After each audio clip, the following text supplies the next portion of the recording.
begrijpen. Wat is nou echt juist het verschil tussen de muziekwereld in Amerika en je in Nederland? Ja, muzikaal. Er zijn gewoon veel meer bands en veel meer producers en veel meer muzikanten en zangeressen en rappers en noem het allemaal maar op in Amerika. Dus de strijd is veel harder om het te maken, zeg maar. In Nederland richt je een bandje op en de dag daarna weet iedereen dat dat bandje bestaat, bij wijze van spreken. En dat is gewoon heel anders in Amerika. Het is veel harder. Mensen werken ook veel harder om er te komen. Echt heel hard. En dat is iets wat mij heel erg aanspreekt, omdat ik dat zelf ook altijd heb gedaan. En ik had altijd het gevoel in Nederland dat ik er harder voor knokte dan mensen om me heen. En daarom gingen uiteindelijk alle samenwerkingen ook stuk, zeg maar. Hè, met Waikiki en ook met Nerve, dan was ik altijd degene die gewoon harder wilde en meer. En 20 uur per dag eraan werken, weet je wel. Gewoon elke dag, ook in het weekend. En andere mensen zeiden van ja, maar dat kan ik niet, want ik heb een baan of ik heb een gezin. En uiteindelijk zei van oké, maar dan doe ik het gewoon alleen. En dan ging ik weer door. En dat heb ik altijd gehad en ik voel me muzikaal gezien echt als een vis in de vijver in Amerika. Omdat ik omringd ben door mensen die net zo extreem zijn als ik en die ook het willen maken. Dus bijvoorbeeld in LA heb je denk ik 50 tot 100.000 mensen die het willen maken in de game muziek en in de filmmuziek. Alleen daar heb je al 100.000 mensen die concurrenten van je zijn. En die werken allemaal net zo hard als jij en die zijn allemaal net zo getalenteerd of soms veel getalenteerder dan jij. En ook veel minder getalenteerd.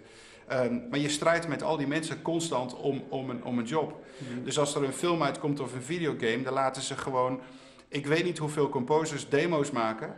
En dan, ja, wie de beste demo gemaakt heeft, die krijgt de job. Dus je voelt gewoon die competentie, die voel je gewoon constant. Je voelt de competitie gewoon hijgen gewoon, in je nek.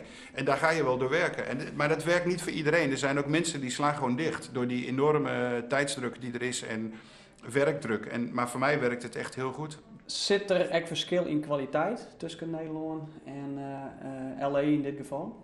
Nou ja, dat hangt eraf waar je het over hebt. Ik bedoel, de Nederlandse dancemuziek bijvoorbeeld is toonaangevend in de wereld. En de dancemuziek in Amerika is niet echt heel erg goed. Dus de Amerikaanse producers over het algemeen zijn niet zo goed en getalenteerd en ruimdenkend als de Engelse en de Nederlandse collega's. Ik bedoel, er is natuurlijk een reden waarom zoveel DJ's uit Nederland zo succesvol zijn geworden. En ook muziekproducers.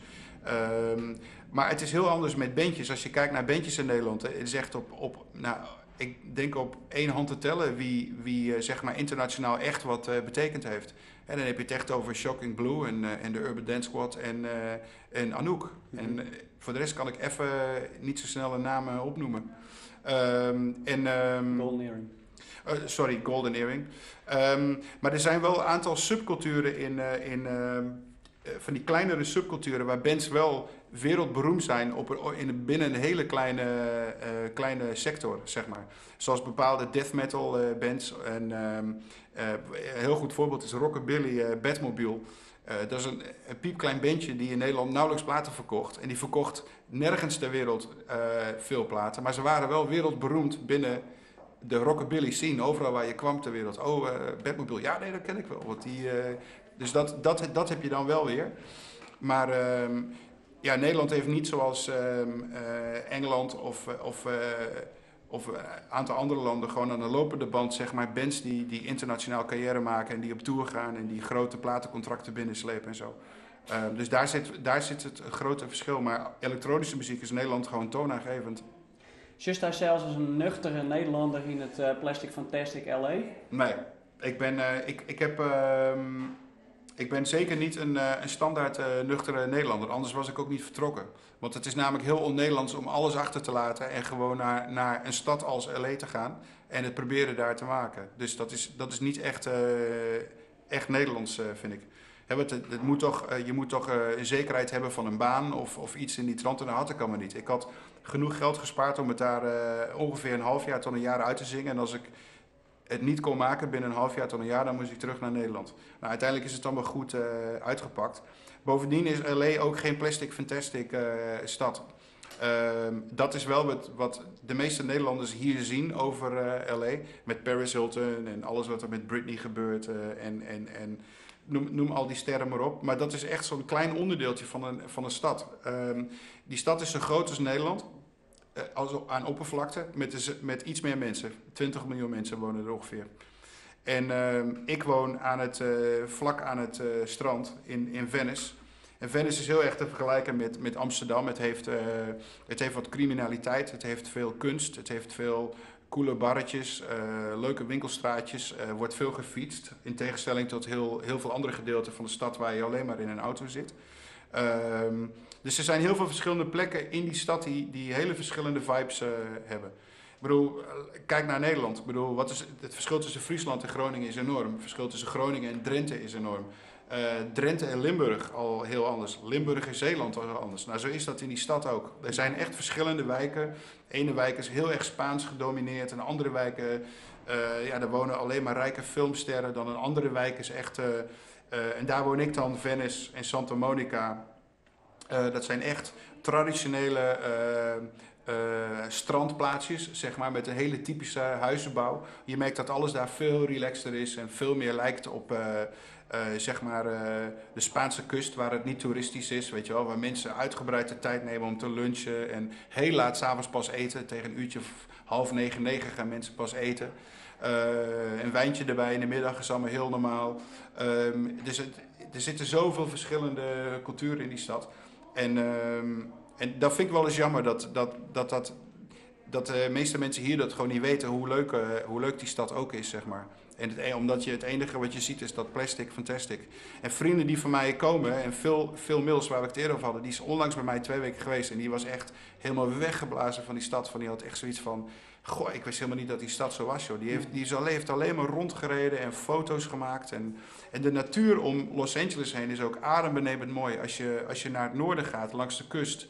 Een onwaarschijnlijk mooie weg naar San Francisco. En als je dan iets naar rechts afbuigt, dan heb je alle wijndistricten van de Californië, waar al die wijnen vandaan komen. Dat is zo ongelooflijk mooi. En als je dan iets met die kant op gaat, dan rij je een natuurpark in Joshua Tree, zoals het album van U2. Dat is een foto van dat park. Waar ik woon, 1,5 uur rijden, is eeuwige sneeuw. Dus dan kun je snowboarden het hele jaar door. Rij je een stukje verder, dan rij je zo Death Valley in en even daarna de Grand Canyon. Ga je de andere kant op, dan rij je Palm Springs in met alle hete lucht of hete waterbronnen en dat soort dingen. En naar het zuiden, naar San Diego, wat echt een prachtige stad is met de mooiste dierentuin ter wereld, naar het schijnt. Waar onlangs een pandabeertje geboren is, wat echt uniek is. Dat is al nooit gebeurd in de wereld. Dus ja, het is zoveel mooie natuur en dan al die verschillende plekken in die stad, al die nationaliteiten die er zitten, dat is echt zoveel malen meer multicultureel dan dat Nederland is. Er wonen zoveel meer mensen uit overal vandaan, met een eigen missie in die stad. En ik vind het echt een hele bijzondere stad, maar ik moest er wel heel erg aan wennen toen ik er kwam. Maar nu ben ik helemaal gewend en ik vind het te gek om daar te zijn. En ik vind het ook te gek om weer terug te zijn. Ik voel me ook hier weer echt zo van, te gek, ben weer terug in Amsterdam. Dus ik loop heerlijk te slenteren in de regen, want we hebben nooit regen. En iedereen zegt, wat doe je nou, man? Ik zeg, die regen, heerlijk even, man. Echt, dus... Je hebt al een heel soort bereikt. Wat bloot er nog voor die om te bereiken? Nou ja, kijk, wat voor mij belangrijk is dat je door blijft gaan en je creatieve doelen bijstelt. Ik heb veel minder materialistische doelen of veel minder van, maar dat moet ik nog echt gedaan hebben. Of ik moet deze prijs winnen, bijvoorbeeld een Grammy of een Oscar of een Gouden Kalf. Ik noem maar wat dingen. Dat heb ik gewoon veel minder. Voor mij is het veel meer van... dat je leert van wat je hebt gedaan de afgelopen 20 jaar en dat je dat opnieuw toepast en hoopt dat je leert van je fouten en het dan op een goede manier doet. En ik vind muziek maken nog steeds het leukste wat er is. En daarnaast voor mij is het koken. Ik hou van 7, 8 gangen gerechten maken, zelf mijn pasta maken en bouillons maken en dat soort dingen. Ik kan echt uren en uren in de keuken staan. Dus als ik op een gegeven moment muziek maken niet meer leuk vind, dan ga ik gewoon iets met koken doen, een restaurant beginnen of ergens een kok worden of zo. Dus ik ben heel flexibel. En op dit moment vind ik muziek maken nog leuk. En Ik denk dat het voorlopig nog wel even zo blijft.